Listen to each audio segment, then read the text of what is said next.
Chloe. The story I'm about to tell you is a record of a woman who wanted to call herself the Little Flower. Her baptismal name was Therese, after Saint Therese of Lisieux, the saint known as the Little Flower. As if by a cruel twist of fate, she was murdered on October 1st, the feast day of that very saint, stabbed 74 times. Her name was Park So-hyun, alias. She was a woman who always humbled herself, took care of the people at her Catholic cathedral, and couldn't ignore a neighbor in need. She always worked the night shift at the motel she ran, a choice she made to let her employees rest a bit more.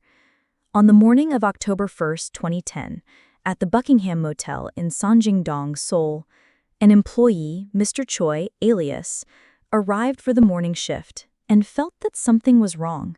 His boss, who always greeted him, was nowhere to be seen. The front desk was empty, the lights were off. But what was stranger was that the door to room 101, a room used as a break room and for storage, was locked from the inside. Mr. Choi knocked and called out for his boss several times, but there was no answer, only an ominous silence. He finally called a locksmith. With the click of the lock opening, the door swung open and they screamed. The room was a sea of blood, and their boss, Park So-hyun, was found dead, covered by a blanket.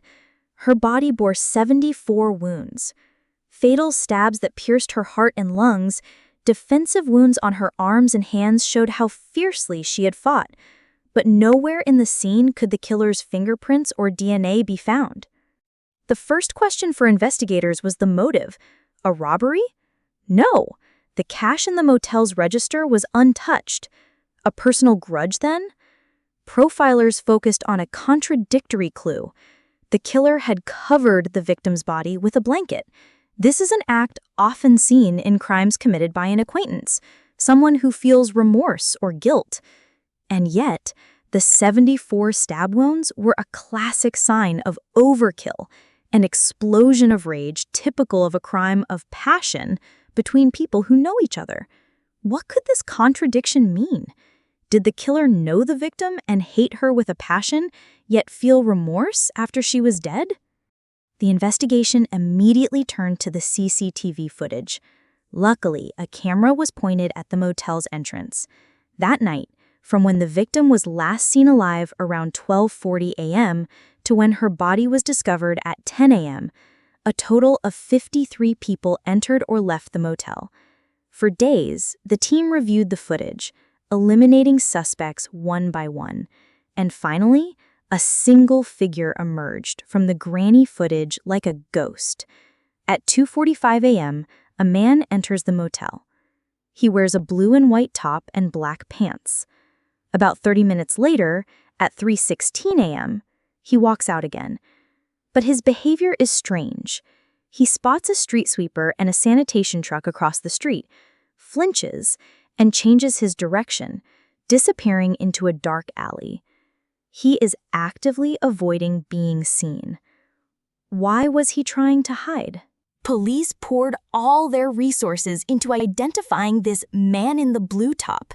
A 3D simulation analysis estimated his height in the low 170-centimeter range, and his gait suggested he was in his 20s or 30s. And on another CCTV camera, they caught a crucial action. After leaving the motel, he is seen carefully examining both of his hands, one after the other. Profilers concluded this was him checking for injuries he might have sustained while fighting with the victim. Just then, the investigation seemed to get its big break. Male DNA was found on a bloody towel at the scene. They thought they had finally captured the ghost's trail. But the DNA belonged to a repairman, Mr. O, alias, who had done construction work at the motel's restaurant weeks earlier. He had simply washed his hands in the bathroom of room 101 and used the towel. He had no connection to the crime. Hope turned to despair, and the case went cold once again. As time passed and the case was nearly forgotten, an employee recalled a memory under hypnosis. Not long before the murder, a group of unidentified people had come looking for the victim, arguing fiercely with her about money. 3 middle-aged women and 1 young man. They were, he said, from a different church, not the Catholic cathedral she attended. Could the young man who a repairman saw her feeding a baby be connected to this group?